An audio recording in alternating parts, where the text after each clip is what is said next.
నమస్తే welcome to our channel. YCP అధినేత YS Jaganmohan Reddy నిన్న తాడేపల్లి కేంద్ర కార్యాలయంలో విస్తృత స్థాయి సమావేశం నిర్వహించారు. మరి డిజిటల్ బుక్ అంటూ కార్యకర్తలను ఉద్దేశించి వారికి కొంచెం హితబోధ చేసి అదే విధంగా కూటమి ప్రభుత్వం పైన కూడా విరుచుకుపడ్డారు. ఇదంతా కూడా మీడియా ముందే చేశారని, తెర వెనుక అసలు కీలక భేటీ జరిగిందని చెప్పి కొందరైతే చెప్తున్నారు. ఇంతకీ ఆ కీలక భేటీ దేని గురించి, మరి తెర వెనక ఏం జరిగింది తెలుసుకునే ప్రయత్నం చేద్దాం. దీన్ని విశ్లేషించడానికి మనతో పాటుగా ఉన్నారు సీనియర్ జర్నలిస్ట్ దుర్గకుమార్ గారు.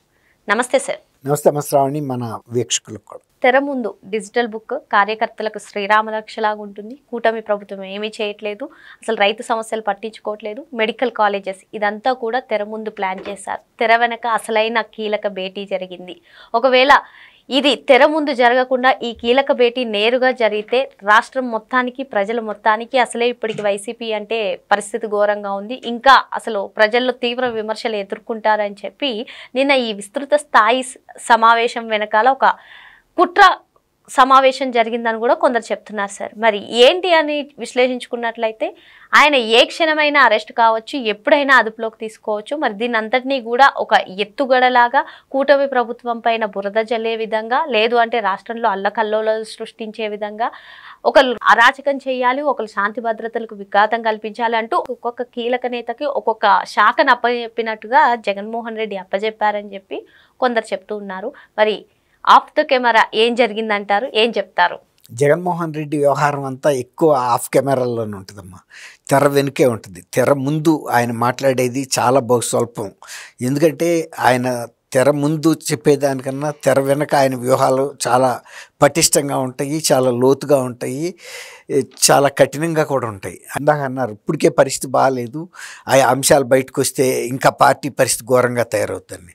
అంటే అలాంటి ఘోరమైన నిర్ణయాలు, ఘోరమైన పనులు అప్పచెప్పటానికి అసలు ఆయన ఏమాత్రం సందేహించడం.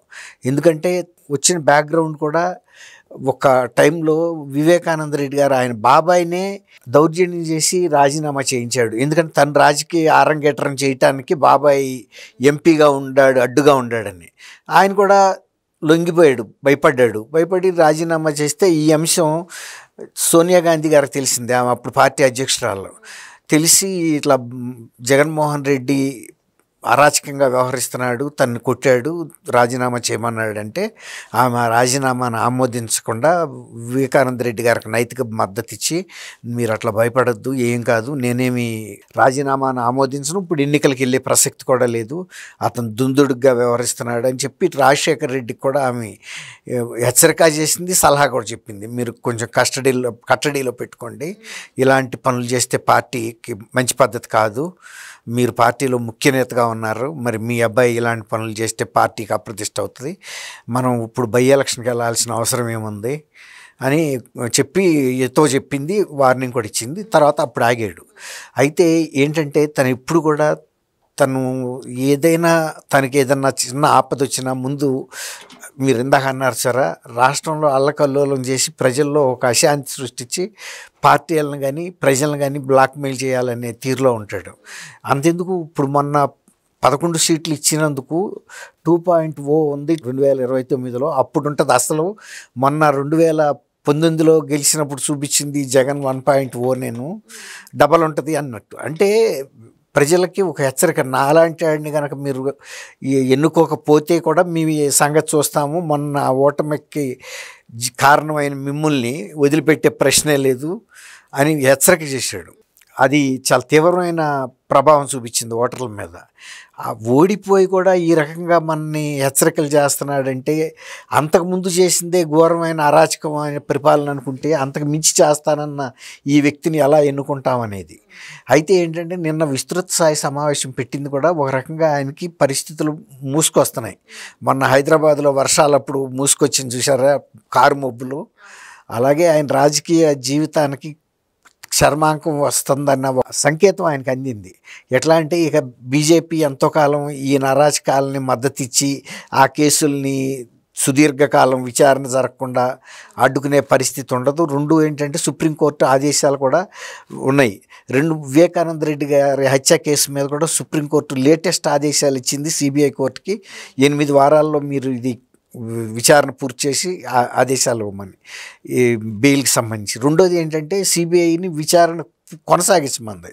అంటే ఎప్పుడైనా సరే ఒక లాజికల్ కన్క్లూషన్ ఏ కేసు అయినా సరే అసలు ఇది ఎవరు చేశారు, ఎందుకు చేశారు అనే ఒక తార్కిక ముగింపుకి వెళ్ళాలి. అసలు ఈ కేసు ఎవరు ఎందుకు చేశారు, దానికి వాళ్ళు అవలంబించిన విధానం ఏంటి, దానికి తోడు ఇందులో సుపారీ ఇచ్చారు, ఒక 40 కోట్ల సుపారీ. 40 కోట్ల సుపారీ అంటే వివేకానంద రెడ్డి గారు లాంటి వివాదరహితమైన వ్యక్తిని సంపించడానికి అంత సుపారీ ఇవ్వాల్సిన అవసరం ఎవరికి ఉంటుంది, అంత డబ్బులు ఎవరికి ఉంటాయి? కాబట్టి ఇవన్నీ అంశాలు తొందరగా కదిలే పరిస్థితిగా ఉంది. రెండోది quid pro quo and money laundering కేసులు ఉన్నాయి. దీనితో లిక్కర్ కేసు ఒకటి తరుముకు వస్తుంది. ఈడీ ఎంటర్ అయింది. సిట్ కూడా చాలా వరకు ఒక దీనికి తీసుకొచ్చింది కన్క్లూజన్కి.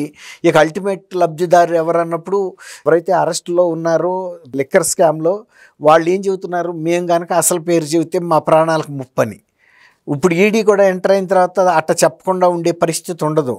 అయినా ఇప్పుడు అంత డబ్బు వీళ్ళు ఎక్కడ పెట్టారనేదన్న ఆధారాలు చూపించమని గట్టిగా నొక్కినప్పుడు మా దగ్గర అంత రాలేదు, వచ్చిన వరకు మేము ఇదిగో ఇక్కడ పెట్టాము. ఇప్పుడు కృష్ణమోహన్ రెడ్డి కొన్ని కంపెనీలు పెట్టుకున్నాడు, అట్లాగే రాజకేశ్వర రెడ్డి ప్రాపర్టీస్ కొన్నాడు, చాలా రకరకాల సాట్ల. తర్వాత కొంతేమో 3500 దాకా బయట దేశాలకు పంపించాము, ఇదిగో ఇట్లా వెళ్ళింది అంటే ఈ రూటింగ్ ఎలా జరిగిందో చెప్తారు. అతను ఉన్నాడు కదా బాలాజీ గోవిందప్ప.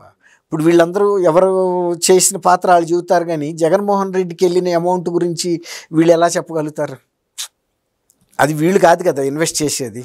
ఆయన అక్కడి నుంచి ఆయనకి చేర్చేరాక అయినా వీళ్ళు చెప్పాలి, అప్పుడు అక్కడి నుంచి వాళ్ళు ఫాలో అవుతారు. కాబట్టి జగన్మోహన్ రెడ్డి గారికి ఏం అనుమానం అంటే, ఎప్పుడైనా ఈ కేసు విషయంలో కానీ ఈ 3 కేసుల్లో ఏదైనా ఒకటి తొందరలోనే పియాలొచ్చు. రేపు నేను అరెస్ట్ అయితే వీళ్ళు సైలెంట్ అయిపోతుంది పార్టీ మొత్తం, అప్పుడు ఒక ప్రెషర్ బిల్డప్ అవ్వదు కదా. అందుకని మీరు అన్నట్టు అతి ముఖ్యుల్ని ఆపి మీటింగ్ అయిన తర్వాత మళ్ళీ ఎక్స్క్లూజివ్గా కలిసి ఒకవేళ కనుక అరెస్ట్ జరిగితే ఎవరెవరు వాళ్ళ సమర్థతను బట్టి ఎవరెవరు ఎట్లా గొడవలు సృష్టించాలి, ఎవరు ప్రభుత్వం మీద ఎట్లా అటాకులు చేయాలి, కేంద్ర ప్రభుత్వం మీద అటాక్ చేయాలా చేయకూడదా, చేస్తే ఎంతవరకు చేయాలి అంటే అక్కడ కొంచెం రిస్ట్రిక్టెడ్గా మాట్లాడగలిగిన వ్యక్తుల్ని దానికి పురమాయించాడని చెబుతున్నారు. ప్రస్తుతం ఎట్లా ట్యాకిల్ చేయాలంటే ప్రజలకి జగన్మోహన్ రెడ్డి ఎవరికి ఏ విధంగా మాట్లాడించాలో తెలియడం చాలా క్లారిటీ, చాలా వినతో విద్య అని కూడా చెప్తూ ఉన్నారు సార్ కొంతమంది. అంటే నిన్న ఎవరితో ప్రభుత్వం పైన బురద జల్లించడం, ఒకరితో శాంతి భద్రతలకు ఆఘాతం కలిగించేలా ఒకరితో అలా డిసైడ్ చేశారంటారా? ఏం అది ఇప్పుడు ఏ ప్రాంతంలో ఎవరెవరు లీడ్ తీసుకుని రాష్ట్రం మొత్తం జరగాలి ఈ గొడవలు. అంటే శాంతి భద్రతలకు విఘాతం కలగాలి, ప్రజల్లో కూడా ఒక ఇది ఆందోళన రావాలి, అమ్మో జగన్మోహన్ రెడ్డిని కనుక అరెస్ట్ చేస్తే రాష్ట్రం తగలబడిపోద్ది అన్నారు కదా, అట్ట తగలబడిపోయే పరిస్థితి తీసుకురావాలి. దానికి కొంతమందిని పురమాయించడం, దానికి నిధులు కేటాయించడం, అవసరమైతే ఈ కిరాయి గుండాలని ఇప్పుడు మొన్న అక్కడ మామిడి రైతులు సత్తినపల్లిలో సింగయ్య మీద కారెక్కిన సందర్భంలో ఆర్గనైజ్ చేశారు కదా, ఇలాంటి ఆర్గనైజ్ చేయటం, దానికి ఖర్చు ఎంత అవుతుంది, వాటికి నిధులు ఎవరెవరు ఎట్లా సమకూర్చుకోవాలి, జనాలను ఎట్లా పోగు చేయాలి. తర్వాత కార్యకర్తలు ఒక నైరాశ్యం వచ్చింది, వైఎస్ఆర్సీపీ పార్టీ ఉండదు, అసలు గ్రామస్థాయి 15 ఏళ్ల తర్వాత ఇవాళ గ్రామస్థాయి నుంచి పార్టీ నిర్మాణం చేసుకోవాలని ఇప్పుడు మనకు దాహం వేసినప్పుడు బావి తవ్వినట్టుగా ఉంటుంది. ఇప్పుడు రాక వాళ్ళకి పార్టీ నిర్మాణం గురించిన ఆలోచన లేదు. ఎందుకంటే ఆదాయం రకరకాల మార్గాల్లో వస్తుంది, అనుభవిస్తున్నారు, అధికారాన్ని అనుభవిస్తున్నారు. డబ్బుకు డబ్బు వచ్చింది, అధికారం వచ్చింది. ఇప్పుడు 2 పోయినాయి. పోయేటప్పుడు ఇప్పుడు గుర్తొచ్చారు పార్టీని గ్రామస్థాయిలో నిర్మాణం. పేరు నాని చెప్తున్నాడు కదా, ఇప్పుడు కార్యకర్తలకి ధైర్యం ఇవ్వటం కోసం డిజిటల్ బుక్ పెడతాము, అందులో మీకు జరిగిన ప్రతి అనుభవాన్ని చెప్పండి, ఏ అధికారి మూలాన ఏమైందో చెప్పండి, ఏ టీడీపీ నాయకుల మూలాన కూటమి నాయకుల మూలాన ఇబ్బంది వస్తే అన్ని డిజిటల్లో రాసేస్తాం, రేపు అధికారం వచ్చిన తర్వాత ఒక్కొక్కటి సంగతి చూస్తాము. జగన్మోహన్ రెడ్డి కూడా అదే కదా చెప్పింది, 2.0 వస్తే కనుక మీ తాట తీస్తామని. ఇప్పుడు ఇతను ఏమంటాడంటే అధికారులు రిటైర్ అయినా, ఇతర రాష్ట్రాలకు వెళ్ళినా, ఇతర దేశాలకు వెళ్ళినా వాళ్ళ మీద చట్టబద్ధమైన కేసులు పెట్టి వాళ్ళని ఇక్కడ తీసుకొచ్చి చట్టం ముందు నిలబెడతాం అనే ఒక వార్నింగ్ పేరు నాని చెప్పాడు. అంటే అది అంటే అధికారులు ఇప్పుడే నిలవరిస్తున్నారు, మేము రేపు అరాచకాలు చేసినా మీరు కనుక మా మీద కనుక కేసులు పెడితే మళ్ళీ మేము అధికారంలోకి వస్తాం. అధికారంలోకి వాళ్ళు రాలేరు, అది వేరే మాట. అధికారంలోకి వస్తామని కిందసారి కూడా చెప్పాడు, 175 సీట్లు వస్తాయని జగన్మోహన్ రెడ్డి చెప్పాడు, ఈ నాయకులందరూ కూడా చెప్పారు. 175 రాలేదు కదా, 75 కూడా రాలేదు కదా, 15 కూడా రాలేదు కదా, 11 వచ్చినాయి. అట్లాగే ఇప్పుడు ఎవరి తీర్పు వాళ్ళు చెప్పలేము. ఇప్పుడు మన భవిష్యత్తు, రాజకీయ పార్టీల భవిష్యత్తు నిర్ణయించాల్సింది ఓటర్లు. వాళ్ళకి ఒక అవగాహన వచ్చేసింది. ఇప్పుడు మొన్న సజ్జల రామకృష్ణారెడ్డి మాట్లాడిన మాటల తర్వాత వీళ్ళు కేవలం రాజకీయం కోసం రాజధాని పెట్టకుండా రాజకీయం చేసి ప్రజల ప్రగతిని దెబ్బతీశారు, అమరావతి ప్రగతిని దెబ్బతీశారు, ప్రాజెక్టులు దెబ్బతీశారు. అట్లా అని మళ్ళీ ఊరుకున్నారా అంటే లిక్కర్ ద్వారా డబ్బులు సంపాదించారు, ఇసుక ద్వారా సంపాదించారు, గనుల ద్వారా సంపాదించారు. తర్వాత బీదలకు ఇచ్చే భూముల కొనుగోళ్ల దగ్గర పల్ల భూములు కొని ఎక్కువ రేట్లు పెట్టి ప్రభుత్వం నుంచి డ్రా చేసుకున్నారు. మళ్ళీ దాన్ని ఎత్తులేపటం కోసం గ్రావాలని ఎక్కడ వీలైతే అక్కడ దోపిడీ చేసుకున్నారు వీళ్ళు. మళ్ళీ ఇంకా పైగా 2.29లో వస్తే ఇంకా చూపిస్తామని బెదిరిస్తున్నారు. కాబట్టి ప్రజలు వాళ్ళకి అధికారం ఇస్తారనేది లేదు. అంటే ఏంటంటే ప్రజల్ని వాళ్ళని అనునయించి లేకపోతే వాళ్ళని కన్విన్స్ చేసి ఒక మంచి మార్గంలో చేయలేనప్పుడు బెదిరించైనా సరే సాధించాలి. అది ఇప్పుడు ఒకవేళ కనుక తన అరెస్ట్నే కనుక ఒక కారణంగా చూపించి తెలుగుదేశం శాంతి భద్రతలు కాపాడటంలో వైఫల్యమైంది కాబట్టి ఆ ప్రభుత్వాన్ని రద్దు చేయమని అడుగుతారు. ఎందుకంటే ఫస్ట్ వచ్చిన 1 month లోపలే ఆయన ఢిల్లీ వెళ్ళాడు, ఎన్నో 31 రాజకీయ హత్యలు జరిగినాయి అని. అట్లా ఏదో ఒక కారణంతో ప్రజల్లో అలజడి సృష్టించాలి. జగన్మోహన్ రెడ్డి ఉంటేనే ప్రశాంతంగా ఉంటుంది, లేకపోతే ఎందుకు గొడవలు, ఇదంతా రాష్ట్రం దెబ్బతింటుందనే ఒక ఇది. తర్వాత భయం కూడా, ఓటర్లకి భయం కూడా రావాలి, 2 రావాలి. ఆ ప్రయత్నం చేయటం కోసం కొద్దిమంది ముఖ్యులతో మీరు అన్నట్టు ఎవరికి ఆ బాధ్యతలు అప్పచెప్పాడని కూడా చెబుతున్నారు. మరో అంశంతో మళ్ళీ కలుద్దాం. Thank you sir. Thank you అమ్మా మన వీక్షకులు.